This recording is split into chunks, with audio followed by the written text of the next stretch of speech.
Hello, this is Rich Morrison, and welcome to my latest edition of the Thinking Cap.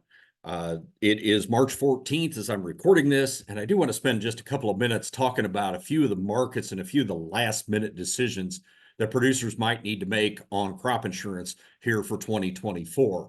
The deadline is tomorrow, the 15th, so we've only got hours left to go, but I just wanted to give a real quick update on what's happening around our markets. Of course, I think a lot of our decisions boil down to this right here. How do we stack our protections this year? What means do we use to protect revenue? Certainly, most producers use an individual policy. That's the blue part of this chart. A lot of producers use up to 75, 80, some 85%, depending on how much individual coverage we need. We can choose between basic units, optional units, enterprise units, what kind of a structure fits best for our situation. The next band of protection across here is the gold band, which is either SCO or the ARC program, or in some cases, maybe nothing at all. But you can only do either or between SCO and ARC. ARC is the program at FSA. It's an 86% county-based program, same as SCO is. SCO is 86% county-based, covers from 86 down to the producer's individual level of coverage. The ECO band is that next band that really is your shallow loss band. And that's where most of our losses end up. And that's why ECO tends to cost more money. But to have a 5% to a 10%, 15% loss in revenue, ECO can help protect against that. And we saw that this past year in corn, especially, but a few other crops that have triggered not a big loss. Some of it was price related, like we saw in the corn market this past year. And so right now we're trying to figure out how do we utilize these protections along with a grain marketing program. And are you going to be able to market enough grain to be able to cover some of this risk? And if not, then I encourage producers to look at ECO, maybe SCO, maybe the individual policy as well, of course, to be able to protect both price and bushels for this coming year. So real quick glance at some of these markets. Let me go back here real quick. I wanted to move this picture out of the way. But the corn situation coming into this year is a little bit troublesome because we've rebuilt our corn stocks tremendously over the last year. And you can see the red line on this stocks to usage chart shows that we've gone from 8-9% stocks to use the last 3 years. Now, all of a sudden, pushing back up to 15%, which is right back to where we were in the middle of the last decade. USDA is projecting now keep in mind this is an early projection, but they're projecting next year stocks to usage could reach 17+%. And if that happens, where do we think prices could end up? And I've talked about this all winter long, how this decade seems to be mirroring what we saw happen in the last decade. And if you think there's a chance that, we're going to have a trend line type yield this year with 90 plus million acres of corn, pretty good chance that price would be lower by this fall and on into 2025. And so if we look at crop insurance, right now, the revenue price ended up at 466 for most of the states that we're dealing with right now. You can see what happened in the last decade. And in 2014, we started with a similar number. And by the fall period, we were down below 350 because again, we had too many acres. We didn't have strong enough demand to chew through that extra production, and price ended up trading down. If you think that can happen, then A, forward marketing makes a lot of sense, and B, utilizing the insurance program. And so, margin protection price on December corn was set at 509 last year. That's kind of water under the bridge, but that program looks really attractive at the moment. This year's crop insurance price at 466. As I record this today, the market's basically trading right at that level. Even after we had popped up here for a couple of days, today's market not in such good shape. Now, I drew this line down at the bottom just to show a potential what if. I'm not predicting that can happen, but March corn contract, which expired at noon today, had a contract low at 394.5. And oftentimes in these big stock situations, you tend to see the markets trend back down to some of those lower targets that we had put forth. So that to me is a potential downside target for this market here over the next 6 months. Upside targets, well, the 50-day moving average was certainly one. From a pricing perspective, I like the 490 area, the 100-day moving average. I'd have a bunch of offers in there. We had a chart gap at 502 back at the beginning of the year, which is right below the 200-day moving average. I'd have a bunch of offers at those levels in case this market is able to pop back. If not, what are we going to do?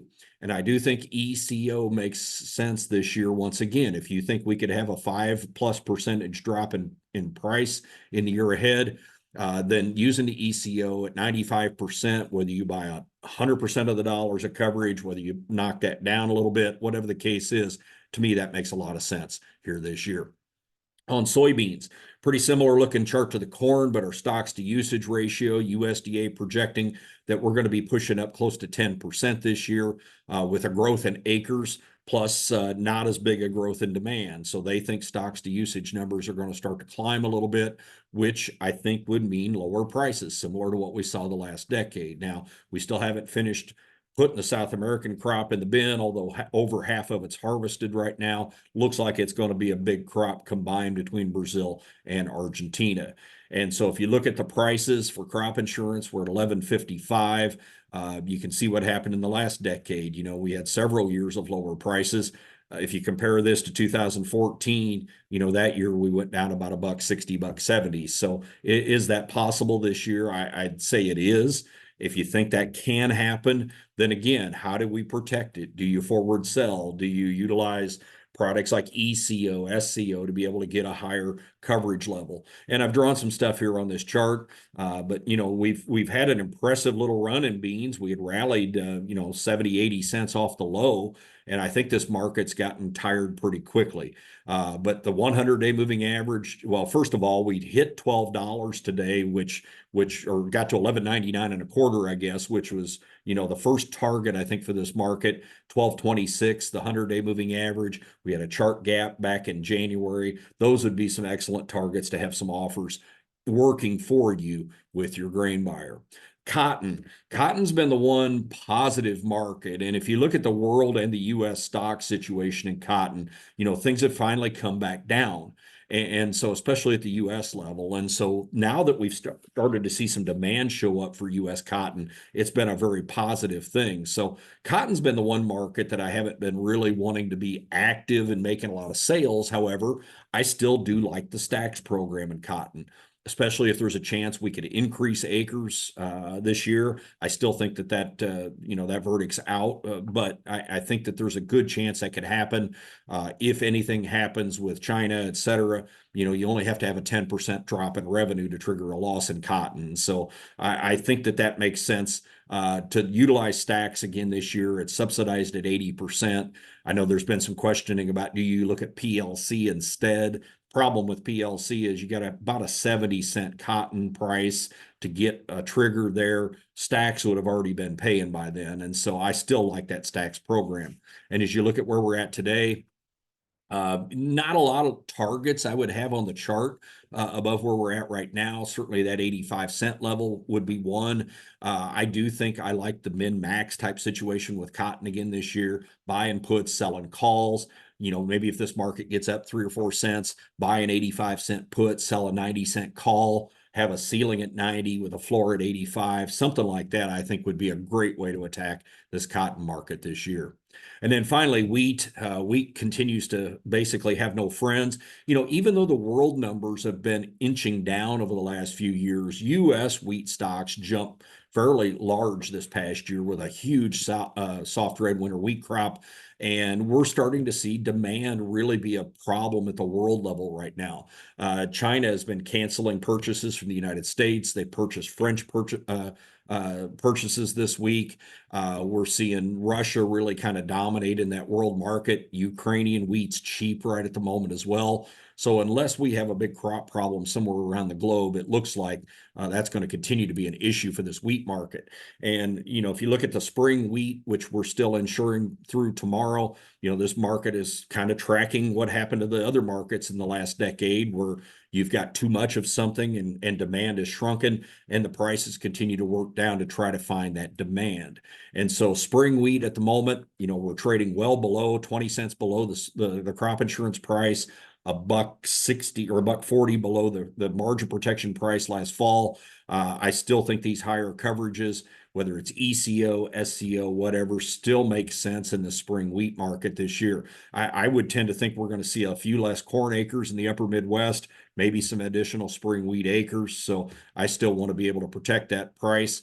What's really pulling on the wheat market in general is the winter wheats, Chicago, July, trading back down within a dime of its contract low here this morning.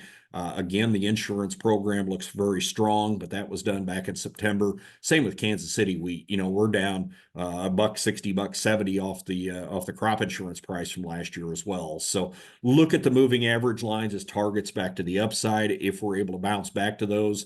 But again, utilize the insurance program as a put option, kind of like we've talked about all winter long. So again, how do you build this plan? You've got 2 days left to get it done. Certainly, I want to encourage you to visit with your NAU country agent right now to figure out what's the best way to get that done. So with that, thank you for listening to this edition of the Thinking Cap. Hope you have a great next couple of days here ahead of the Ides of March, and we'll be visiting with you again very, very soon. Thanks a lot. Take care.